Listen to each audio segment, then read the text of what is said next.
jenengan silakan bisa berkunjung ke pondok pesantren, ke panti asuhan. Ya. Muhammadiyah punya banyak itu. Tanya pemimpinannya. Itu banyak sekali rezeki min haitsu la yahtasib. Kiai Haji Ahmad Dahlan itu punya 330 rumah sakit dan klinik. Salah satunya ini, betul kan? Punya 50.000 lebih sekolah. Kampus universitas 170, tapi sekarang kayaknya 160 sekian karena banyak stiker-stiker itu digabungin satu kampus besar. Bahkan kampusnya Muhammadiyah itu lebih banyak daripada kampus negeri. Syaratnya apa? Yakin sama. Yuk. La tusyrik bihi billahi syai'. Jangan mensekutukan Allah. Halo. Yang kedua, wala tasyriku. Jangan mencuri. Ini sederhana loh Bapak Ibu, tapi sangat luar biasa pada zamannya. Yang ketiga, wala tasnu, jangan berzina. Wala taqtulu auladakum, tidak membunuh anak-anak kalian. Bapak Ibu, zaman itu masa jahiliyah, betul. Yang namanya pencurian, perzinahan, membunuh anak sendiri itu adalah hal yang biasa. Ada sebuah riwayat yang mengisahkan Umar bin Khattab itu terkadang ketawa sendiri, terkadang menangis sendiri. Kenapa? Terkadang beliau memikirkan kebodohannya di masa itu. Bahkan ada sebuah kisah tuh Umar itu punya anak. Kan zaman itu anak perempuan tuh aib, betul. Umar itu punya anak perempuan, tapi anaknya dan istrinya tuh menyembunyikan kalau itu adalah anak. Ketika anak itu sudah agak besar, mungkin sejak usia 7, 8 atau 10 tahun, Umar tahu itu anak perempuan. Langsung beliau gali kuburan buat anaknya. Ketika belum mendapatkan hidayah, maka dia menjelaskan Umar itu kadang ketawa, kadang menangis karena melihat masa lalunya yang gelap.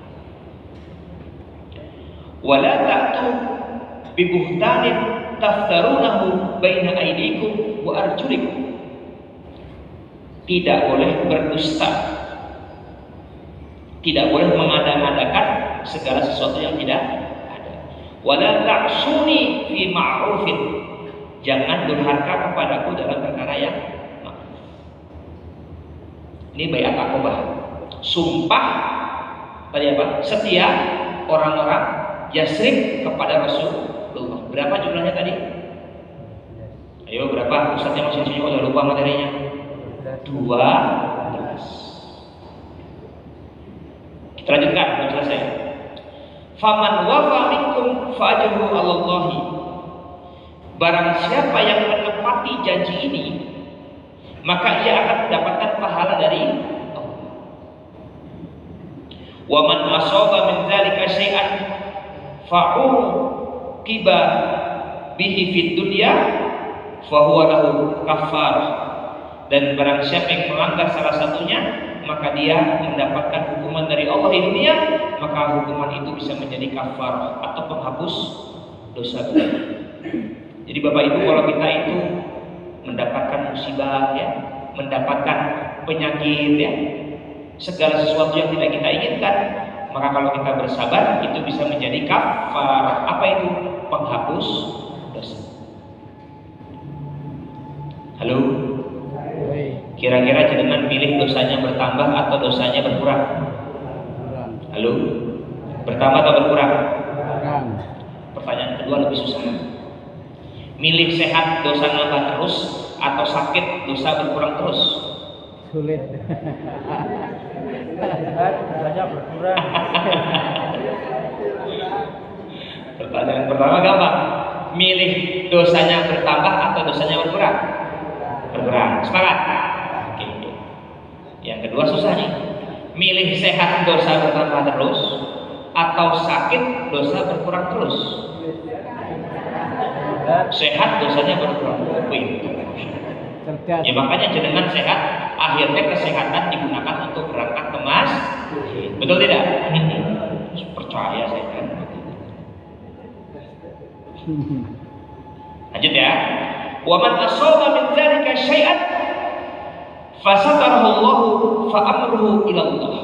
Dan barang siapa yang melanggar salah satunya, menutupi kesalahan tersebut, maka urusannya dengan Allah. Artinya apa? Setiap kemungkaran perbuatan dosa yang kita lakukan bisa jadi orang lain tidak tahu, tapi Allah Maha tahu. Dan tidak ada yang akan membalas kecuali Allah Subhanahu wa taala.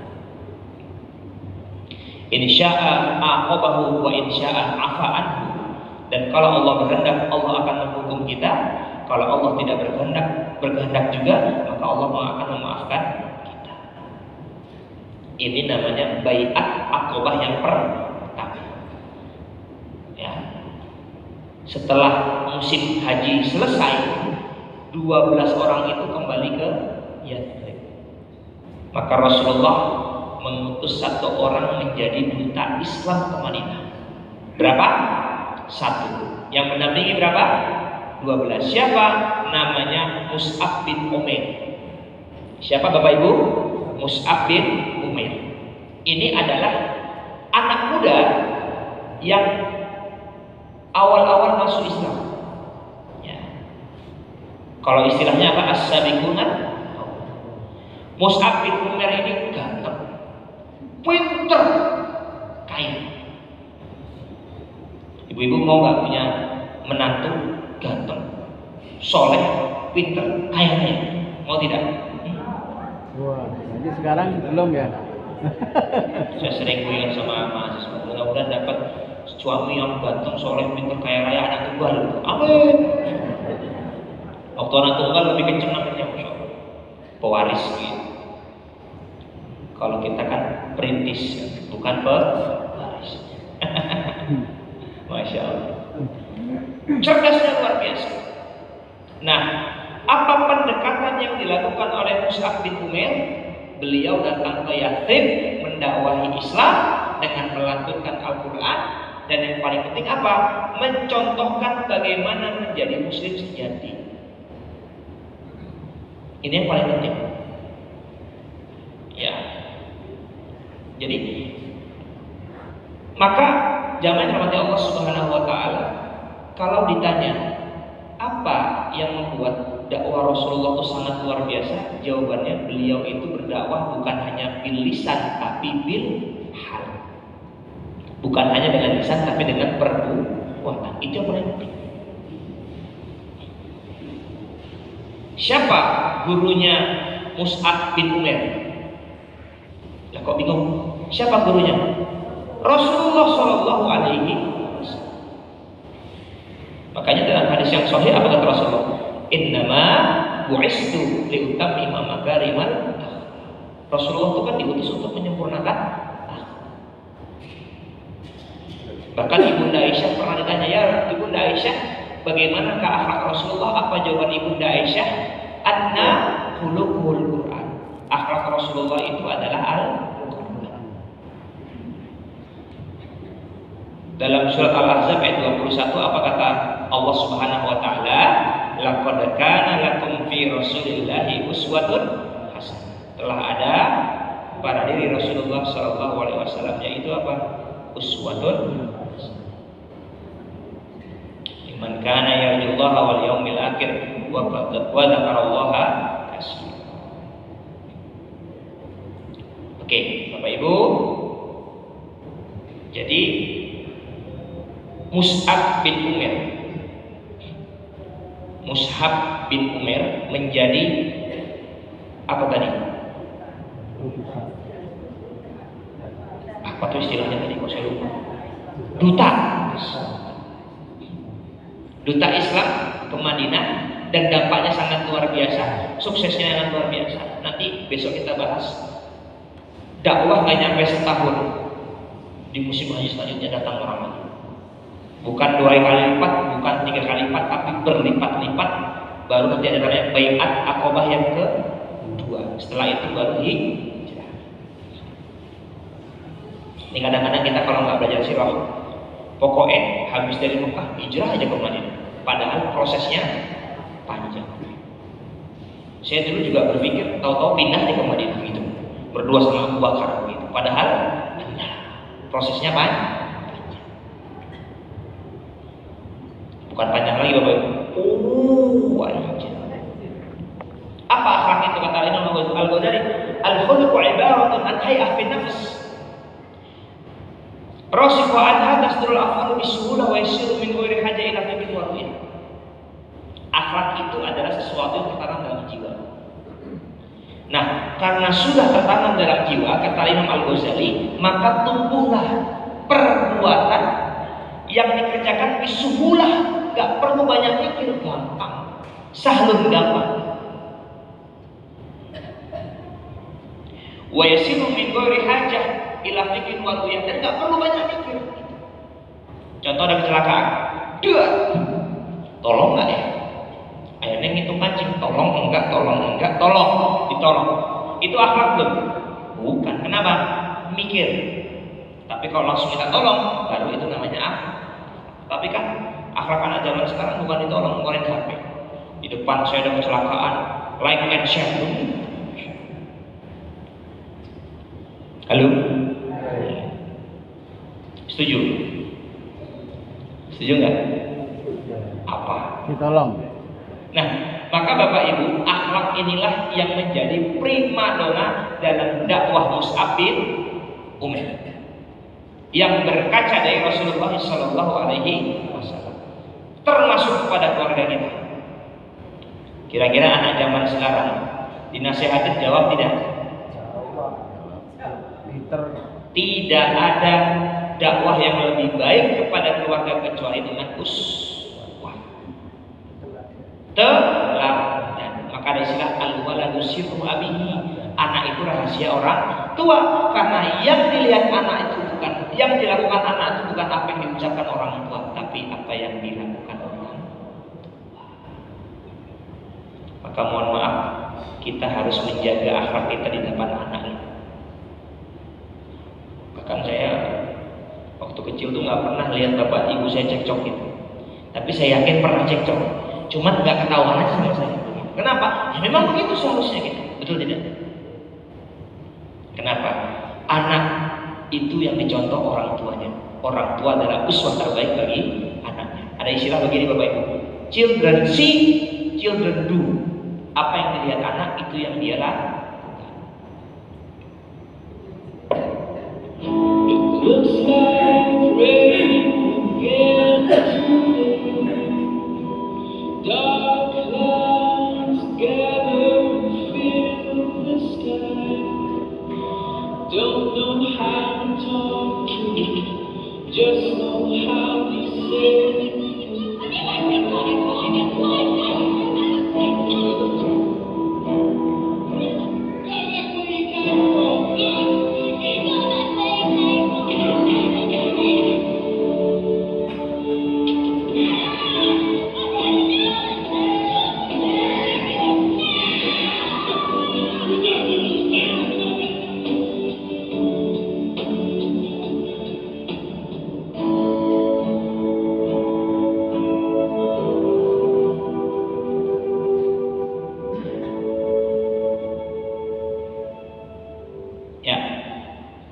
Children see, children do. Apa yang dilihat itu yang dilakukan.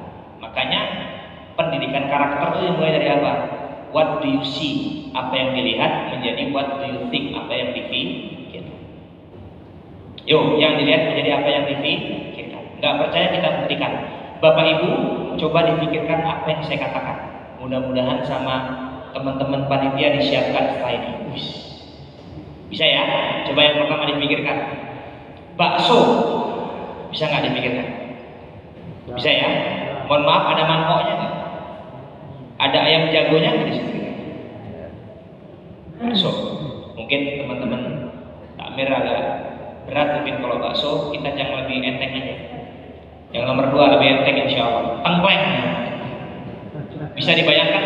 Bisa. Bisa.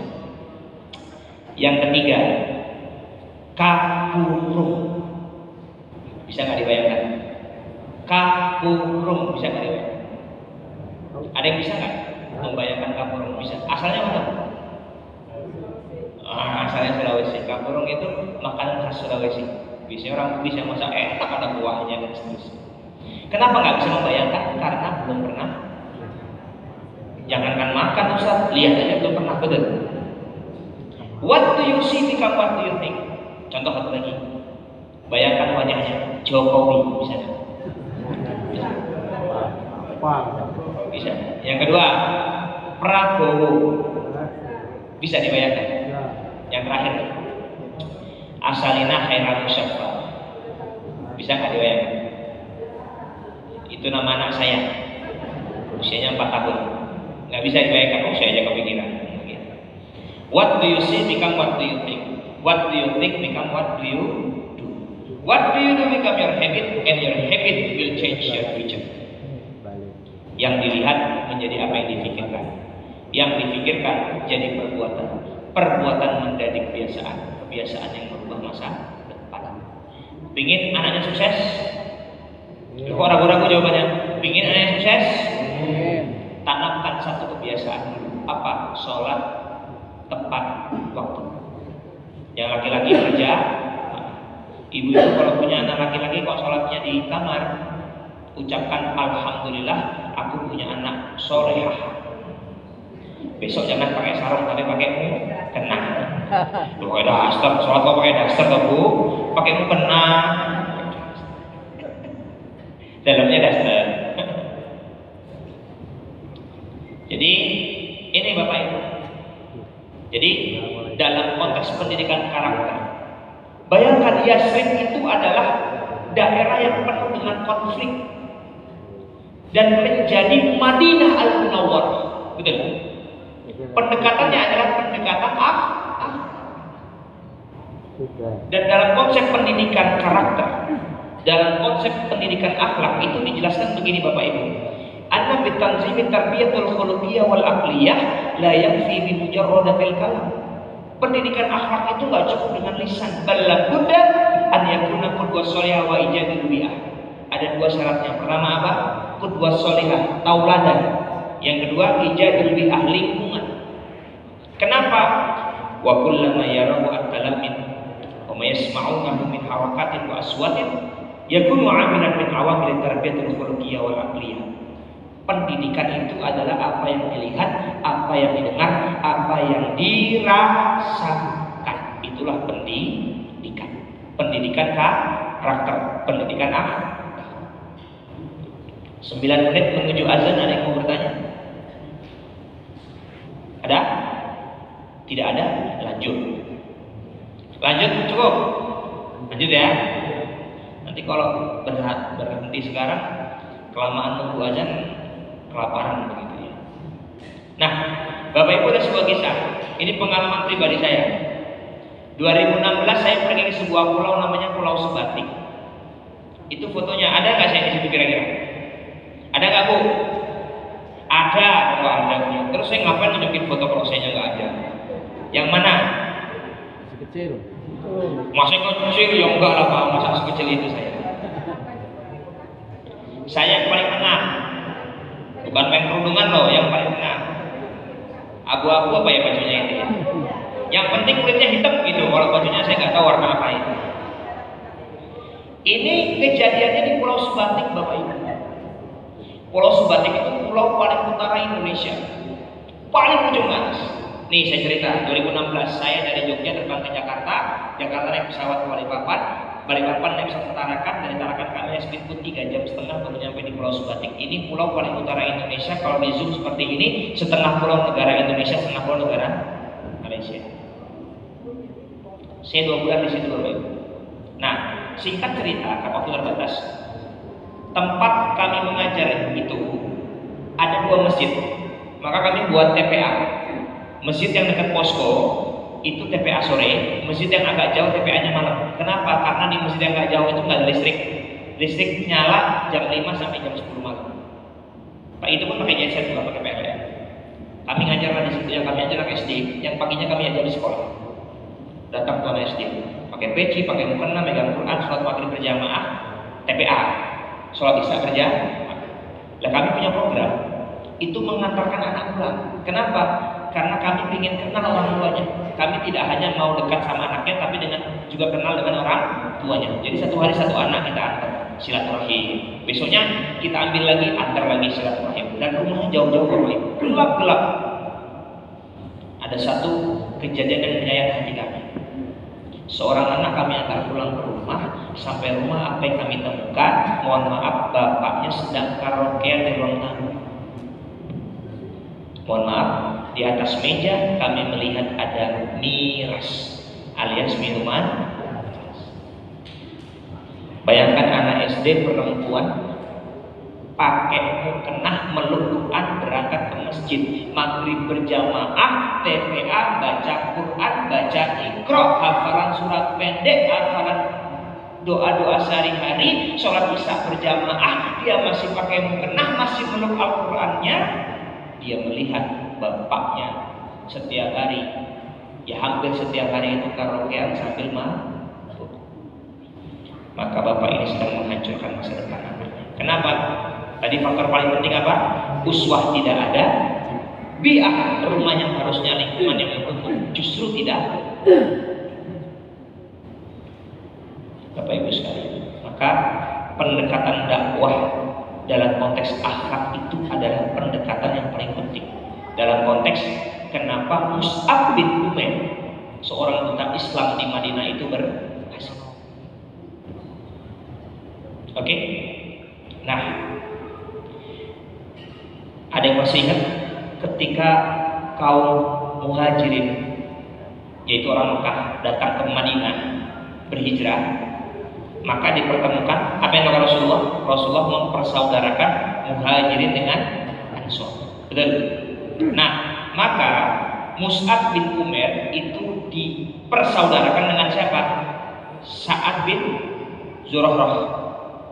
Maka selama tinggal di Madinah, Mus'ab bin Umair itu satu rumah dengan Sa'ad bin Zurarah.